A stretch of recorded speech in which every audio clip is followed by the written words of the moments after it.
Con la reciente coronación del Toluca ante el tricampeón, vimos cómo Alexis Vega jugó prácticamente desnudo toda la liguilla. Se bailó a los Rayados del Monterrey con un golazo en el que se comió a Ronaldinho, y madre mía, mendigo borracho lo que jugó. A los Chiquitigres le aplicó la misma, mendigo partidazo y se fue con doblete y asistencia incluida, y en la final hasta se dio el lujo de robarle al América, cosa que muy pocos pueden presumir. Con esto nos dimos cuenta que Alexis Vega en la realidad es una maldita bestia y no era la principal razón de que en Chivas no la rompiera. Porque ahora todos los que sí acabamos la primaria lo amamos y sobre todo le reconocemos esta resurrección que ha vivido desde su llegada a los Diablos Rojos, y lo mejor es que coronó en este regreso triunfal ganando la 11 de la mano del Turco Mohamed. Y ejemplos como el de Vega y demasiados, está Pavel Pérez, el Chino Huerta, el Chicote Calderón, que pues es el mismo muerto de toda la vida pero mínimo ya es más regular. Así que con todo esto tal vez, y solo tal vez, el problema no son ellos sino el club.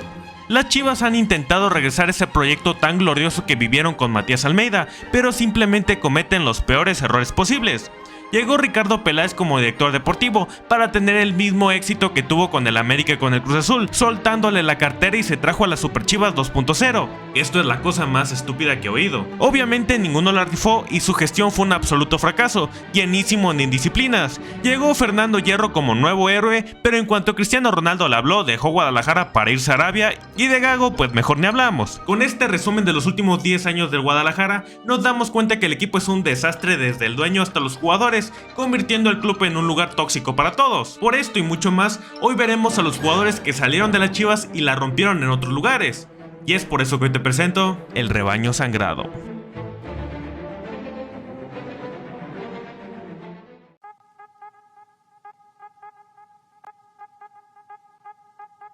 Arrancamos con Pavel Pérez. En su momento el canterano de las Chivas era uno de los futbolistas más reventados por la afición chiva, ya que después de su crecimiento a lo largo de su paso por el Tapatío y el primer equipo, nunca pudo hacerse de la titularidad, y sobre todo era un jugador que no hacía ni lo más mínimo, ya que era de esos extremos que encaraban y cuando veían que ya no iban a poder, retrasaban el juego y su aportación era nula. Y el mayor ejemplo es la final que perdieron contra los Tigres. Acá Pavel entró al minuto 60, para este punto del partido las Chivas ya iban ganando 2-0, y los de Chivas TV ya estaban de habladores.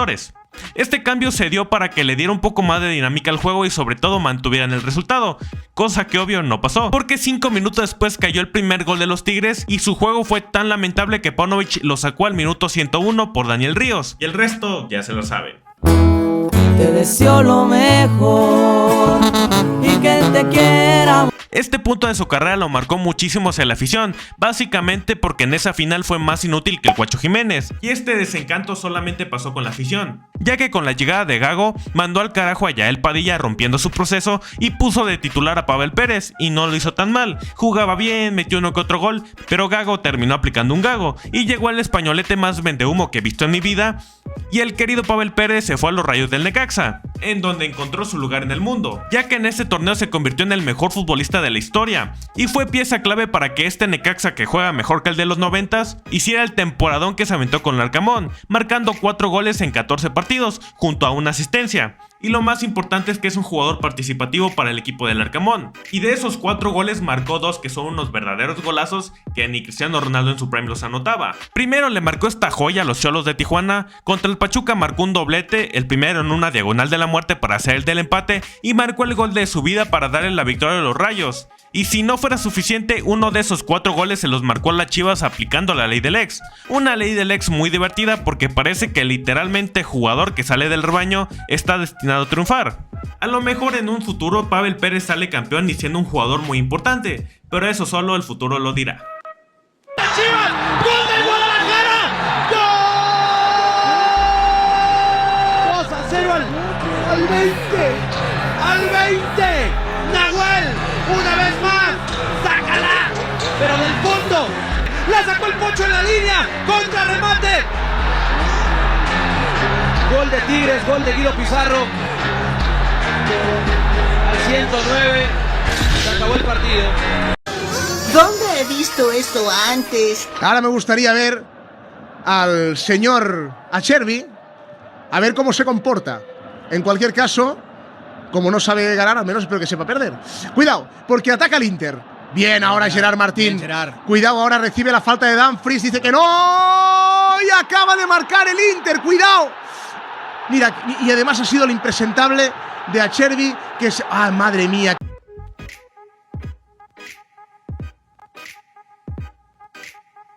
Y cómo no iba a hablar de uno de los ídolos del canal. Este es un caso que en la actualidad no la está rompiendo, tirándole un fiasco y uno de los peores fichajes en la historia de Tigres, pero la primera parte del dúo tamarindo venía siendo un jugador regular antes de su llegada a Chivas. El canterano de Santos Laguna tuvo tanto brillo que el Manchester City se lo compró a base de billetazos. Con el City nunca jugó un solo minuto y se fue cedido a muchísimos equipos, siendo su último equipo el LA Galaxy, porque después de meterle 4 goles a Cuba, llegaron las Chivas y le compraron a Antuna a cambio de 12 millones de dólares, siendo de los pocos jugadores de las famosas Super Chivas 2.0 que sí rindieron. O bueno, más o menos, ya que en el año y medio que vistió la playera de las Chivas solamente nos dejó 6 goles, muchísimas fallas y 8 asistencias, y su momento más icónico fue cuando celebró un penal a lo Vinicius Jr., cuando iba perdiendo contra el Pachuca 4-2. Un fiasco total. Después de eso llegó al Cruz Azul y sus primeros torneos fueron muy normales a lo que es él, fallas y más fallas, y realmente algunas no se entienden cómo las llegó a fallar. Aún así su último año con el Cruz Azul fue bastante bueno y fue pieza clave de la maquinola de Martín Anselmi para que justamente llegaran a la final en contra del América e incluso anotó su penal. Lastimosamente no llegó a coronarse como campeón, pero eso sí, terminó como campeón de goleo. O bueno, como co-campeón de goleo, cosa que en Chivas estuvo lejísimo de hacer, terminando muchas veces los torneos con 3 o 4 o hasta incluso 0 goles. Y también le fue con los cementeros que los Tigres lo ficharon para seguir llenándose de extremos inútiles, y obviamente le está yendo del carajo con los Tigres, fallando cosas que nadie entiende cómo se puede fallar. Su presente es peor que el de las Chivas, pero con el Cruz Azul le llegó a anotar no 1 sino 2 goles, uno con celebración y beso incluido el escudo. Y nada más no ves el escudo de los Tigres porque no pueden anotar goles. Méndez en los 80, llega al centro, al segundo palo, ojo, ¡Antuna!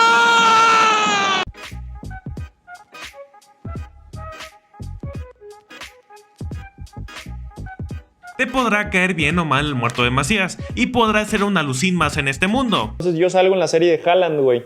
Perdón, la serie del Borussia Dortmund. Estábamos Haaland y yo en ese momento en el mundo la estábamos rompiendo, güey. Claro. Entonces, claro que tenía más prestigio una selección mexicana que una noruega, güey, ¿sabes? Entonces yo metiendo goles en selección estábamos ahí. Entonces estábamos ahí para ir al Dortmund. Por azares del destino se deciden por él, etc. Pero yo tenía todas las demás ofertas.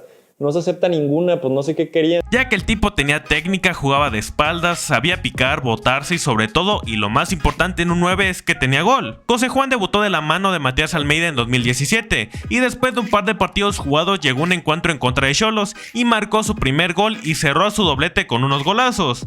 Y con esto te dabas cuenta que Chivas tenía un buen prospecto en la delantera, y cosa que es muy complicado en el fútbol mexicano actual es tener un delantero mexicano y que sea bueno. Y mientras Almeida estuvo en el rebaño, José Juan no le faltaron oportunidades y JJ respondía con goles, hasta que Almeida se hartó de José Luis Higuera, se marchó del rebaño y con ello el proceso de Macías en la Chivas se vio abruptamente cortado con la llegada de uno de los entrenadores más fracasados en la historia del fútbol mexicano, que vive de lo que fue como jugador. Cardoso borró por completo al JJ y lo borró por completo sin darle minutos, y lo peor es que ni siquiera lo llevó a la convocatoria al Mundial de Clubes, poniendo en marcha su salida al León de Nacho Ambriz, en donde ha vivido su mejor temporada, siendo un 2019 soñado, siendo parte del club de los tan famosos One Season Wonder.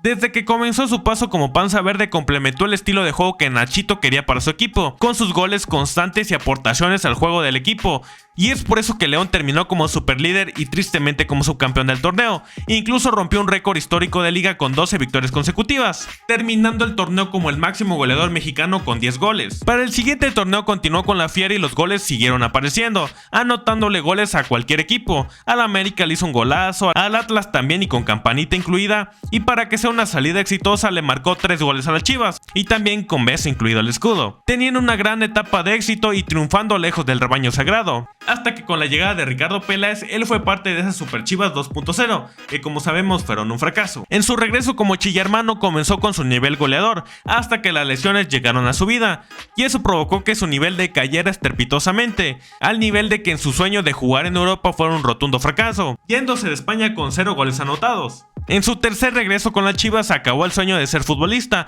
porque sufrió una rotura de ligamento cruzado y a los meses se rompió los ligamentos de la otra rodilla, llegando a Santos Laguna, pero en las semanas cortó su contrato con la Laguna y actualmente no tiene equipo.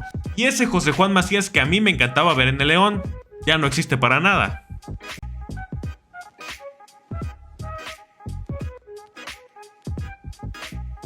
Ahora pasemos con uno de los tantos borrachos que tuvo la Chivas. El canterano del Atlas llegó al Necaxa en 2019 y tuvo un grandísimo paso con los Rayos, siendo pieza clave del gran Necaxa de Memo Vázquez, que bajita la mano se convirtió en el mejor lateral izquierdo del fútbol mexicano, aportando muchísimo al ataque con goles y asistencias, sacándole jugo a esa zurdita mágica. Y por eso volvemos a Ricardo Peláez, ya que también fue de esos jugadores que les echaron el ojo y fue parte de las benditas Chivas 2.0. Calderón desde su llegada al Guadalajara nunca terminó de encajar del todo, teniendo chispazos, pero era un jugador muy inconsistente por una sencilla razón, básicamente porque fue parte de todas las indisciplinas, captándolo cada fin de semana en palenques, razón por la que lo suspendían a cada rato, pero con el par de chicotazos que le metió al América en el Guardianes 2020, todo fue perdonado, siendo lo más trascendente que dejó como jugador rojiblanco, hasta que quedó libre el año pasado y llegó a la B de las Tempestades, marcándole una traición al equipo al que incluso había besado el escudo. En el América dejó de ser indisciplinado, no ha vuelto a ser el chicote del Necaxa que era una maravilla, pero sí ha sido un futbolista regular y cuando Jardiné lo necesita no lo hace nada mal, saliendo bicampeón en el último año, cosa que en el Guadalajara se ve prácticamente imposible, así que el chicote Calderón sí está triunfando en el AVE.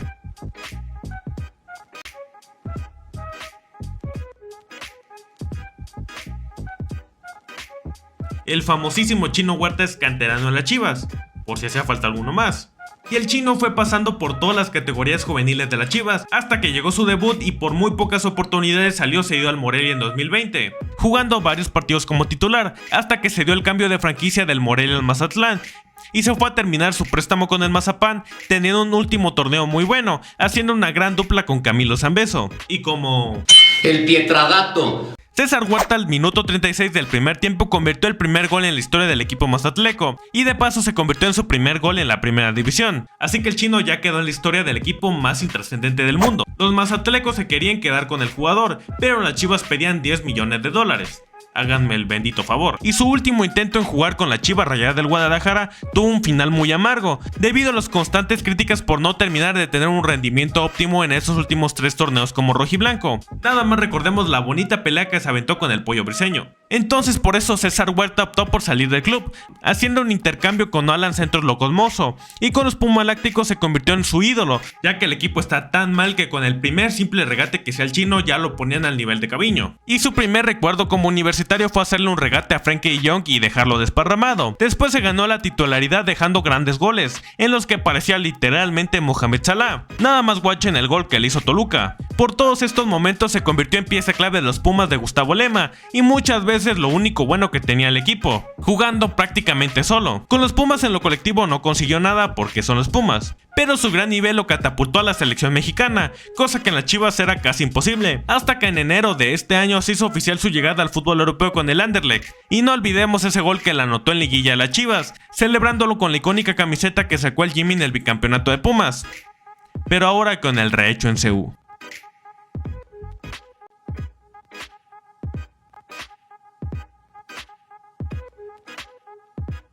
Este es el caso de más éxito de todos y de lo más divertido. Zendejas es mexicoamericano y debutó en la MLS y para ser más exactos con el Dallas FC, llegando al rebaño sagrado como un proyecto a futuro, estando en el plantel de las Chivas campeonas en 2017 pero vio muy pocos minutos, haciendo una gran amistad con el borracho favorito de todos, pero creo que ya no son tan amigos. En esa época participó en muy pocos partidos con el rebaño, estando en la dirigencia de Cardoso, Fernando Tena y Vucetich, y ninguno confiaba en Zendejas, y como nunca jugaba con el Guadalajara, llegó a los Rayos del Necaxa y aquí sí recibió muchos minutos y poco a poco fue sacando su talento, y es por eso que el América lo contrató por el Clausura 2022, y a partir de su llegada al AVE se ha convertido en un crack absoluto. Con el AME fue de lo mejor con el Tan Ortiz en esa banda de la derecha, porque ese es otro detalle, a Zendejas lo puedes poner por la derecha, por la izquierda como enganche y hasta de falso 9, y lo peor es que te rinde el desgraciado. Gracias a eso fue pieza clave en el tricampeonato que consiguió con Jardiné. En cada liguilla daba una serie de partidazos, anotando goles y con asistencias, siendo un jugador clave que en Chivas le hace muchísima falta, triunfando en el peor rival del Guadalajara y con más títulos de los que ha ganado Chivas en los últimos 20 años.